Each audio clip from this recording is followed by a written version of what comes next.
17-18 ವರ್ಷದ ಯುವಕರು ಜೈ ಶ್ರೀರಾಮ್ ಅಂತ ಒಂದು ಪ್ರೊಸೆಷನ್ನಲ್ಲಿ ಕತ್ತಿಗಳನ್ನು ಕೋವಿಗಳನ್ನು ಎತ್ಕೊಂಡು ನಡ್ಕೊಂಡು ಹೋಗೋದು ನನಗೆ ನೋವಾಗುತ್ತೆ. ಈ ಮಕ್ಕಳ ಎಂಪ್ಲಾಯ್ಮೆಂಟ್ ಬಗ್ಗೆ ಯೋಚನೆ ಮಾಡ್ತಿಲ್ಲ, ಕನಸುಗಳನ್ನು ಮಾಡ್ತೀವಿ. ಯಾರು ಇವ್ರನ್ನ ಬ್ರೈನ್ ವಾಶ್ ಮಾಡಿದವರು ಅಂತ ನಾವು ಯೋಚನೆ ಮಾಡಿದ್ರೆ, ಒಂದು 8 ವರ್ಷದ ಮಗುನ ಇನ್ನೊಂದು ಧರ್ಮದವರಿಂದ ಹೊರಸೋದಿದೆಯಲ್ಲ, ಇದಲ್ಲವೇ ಸನಾತನದ ಈ ಥರದ ಇದರಲ್ಲೇ ಡೆಂಗ್ಯೂ ಫೀವರ್ನ ಹೋಗ್ಬೇಕಾಗಿರೋದು ಅಲ್ವೇ? ಯಾವ ದೇಶದಲ್ಲಿ ಬದುಕ್ತಾ ಇದ್ದೀವಿ? ಅಂಬೇಡ್ಕರ್ ಬಂದಿದ್ದರಿಂದ ಅಸ್ಪೃಶ್ಯತೆ ಅನ್ನೋದು ಕಾನೂನು ಬಾಹಿರ ಅಂತ ಆಯಿತು. ಆದರೆ ಇವರು ಮನಸ್ಸಿನರಿಗೆ ಅಸ್ಪೃಶ್ಯತೆಗೆ ಆಗ್ತಾ ಇಲ್ವಲ್ಲ ನಮಗೆ? ಇದೇ ತಾನೇ ಅವ್ರು ನಿರ್ಮೂಲನೆ ಮಾಡಬೇಕಾದ್ರೆ ಇವರೇ ತಾನೇ ಎದುರಿಸಿದವರು. ಇನ್ನೂ ಇದೆ, ರೂಲ್ ಆದ ತಕ್ಷಣ ಆಗಿಲ್ಲ, ಕುಟ್ಕೊಳ್ಳಲ್ಲ ದೇಶದಲ್ಲಿ. ನೋಡಿ, ನಮ್ಮ ಕರ್ನಾಟಕದಲ್ಲೇ ಒಬ್ಬ ಮುಸ್ಲಿಂ ಪಾಪ ಅವನು ಟೊಪ್ಪಿ ಹಾಕ್ಕೊಂಡು ಒಂದು ಬಸ್ನಲ್ಲಿ ಹೋಗ್ತಾ ಇದ್ದಾನೆ. ಟೊಪ್ಪಿ ತೆಗಿ ಅಂತ ಒಬ್ಬಳು ಹಿಂದೂ ಮಹಿಳೆ ಹೇಳ್ತಾಳೆ. ನೋಡಿ, ಈ ಥರ ಹೇಳೋರು ಆ ಥರದ ವಿಕ್ಟಿಮ್ಸ್ ಇದ್ದೇ ಇರ್ತಾರೆ. ನೋಡ್ಕೊಂಡಿರೋರು ಏನು ಮಾಡ್ತಿದ್ರಿ? ನಾಳೆ ಒಬ್ಬ ಅಯ್ಯಪ್ಪ ಮಾಲೆ ಹಾಕೊಂಡು ಬರ್ತಾನೆ, ಅವ್ನು ಕಂಡಕ್ಟರ್ ಕೆಲಸ ಮಾಡ್ತಾನೆ ಅಂತ ಅವ್ನು ಭಕ್ತಿ ನೋಡ್ತೀರ ನೀವು. ಇನ್ನೊಬ್ಬ ಜೈ ಹನುಮಾನ್ ಅಂತ ಅವ್ನು ಬೊಟ್ಟು ಇಟ್ಕೊಂಡು ಬರ್ತಾನೆ. ಅವ್ರ ಪ್ರಾಬಬ್ಲಿ ಅವ್ರವ್ರ ದೇವರುಗಳನ್ನ ಬಸ್ ಚೆನ್ನಾಗಿ ಹೋಗಿ ಬೇಡ್ಕೊಂಡು ಬಂದಿರಬೇಕು. ಎಲ್ಲರೂ ಬಟ್ಟೆ ಬಿಚ್ಚಲ್ಲಿ ಕುತ್ಕೊಂಡ್ಬಿಟ್ರೆ ಹೆಂಗ್ರಿ? ಎಲ್ಲರೂ ಇರಬೇಕಲ್ವ ಈ ದೇಶದಲ್ಲಿ? ಅವರವರ ಧರ್ಮವನ್ನು ಪಾಲಿಸುತ್ತಾ, ಅವರವರ ನಂಬಿಕೆಗಳನ್ನು ಉಳಿಸ್ಕೊಳ್ತಾ ಸಮಾಜ ಅಂತ ಬಂದಾಗ ಚೆನ್ನಾಗಿರ್ಬೇಕು ಅಲ್ವೇ?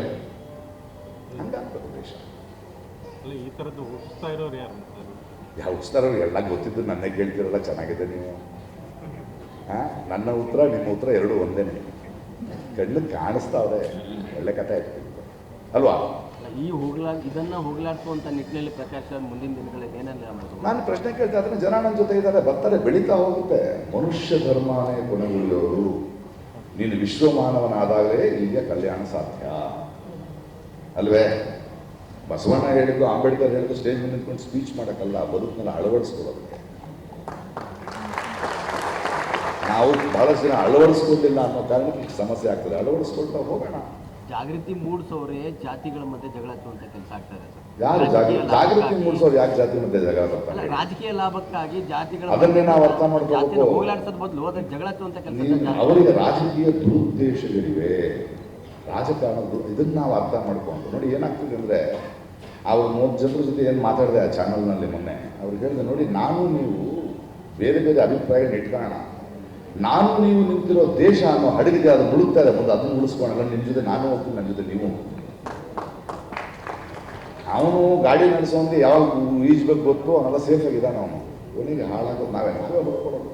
ಈ ನಾಟಕದಲ್ಲೊಂದು ನಮ್ಮ ಕುವೆಂಪುರವರ ಕುರುಕ್ಷೇತ್ರ ಅನ್ನೋದು ಸ್ಮಶಾನ ಕುರುಕ್ಷೇತ್ರದ ಒಂದು ಸೀನ್ ಇದೆ. ಒಬ್ಬ ತಾಯಿ ಮಗನ ಹುಡುಕ್ತಾ ಇದ್ದಾಳೆ, ಇನ್ನೊಬ್ಬ ತಾಯಿ ತನ್ನ ಗಂಡನ್ನು ಹುಡುಕ್ತಾ ಇದ್ದಾಳೆ. ಇನ್ನೊಂದು ಹೆಣ್ಮಗಳು ಹುಡುಕ್ತಾ ಒಬ್ಬರೊಬ್ಬರು ನೋಡ್ತಾರೆ. ನೀನು ಯಾರ ಕಡೆ? ನಾನು ಕೌರವ್ರ ಕಡೆ. ನೀನು ಯಾರ ಕಡೆ? ನಿನ್ನ ಗಂಡ ಯಾರ ಕಡೆ? ಪಾಂಡವ್ರ ಕಡೆ. ಹಾಗಾದರೆ ನಾನು ನಿನ್ನ ಎದುರಿಗಳ? ಆ ಹೆಣ್ಮಕ್ಳಿಗೆ ನಾನು ನಿನಗೆ ಪಗೆನ? ನಮ್ಮಿಬ್ಬರು ಗಂಡಂದ್ರು ನನ್ನ ಮಗ ಏನು ಮಾಡ್ತಿದ್ದಾರೆ ಅಂದರೆ, ಅವರು ಪಾಂಡವರು ಕೌರವರು ಹೊನ್ನಿಗೆ ಹೆಣ್ಣಿಗೆ ಮಣ್ಣಿಗೆ ಜಗಳ ಆಡ್ತಾ ಇದ್ದಾರೆ.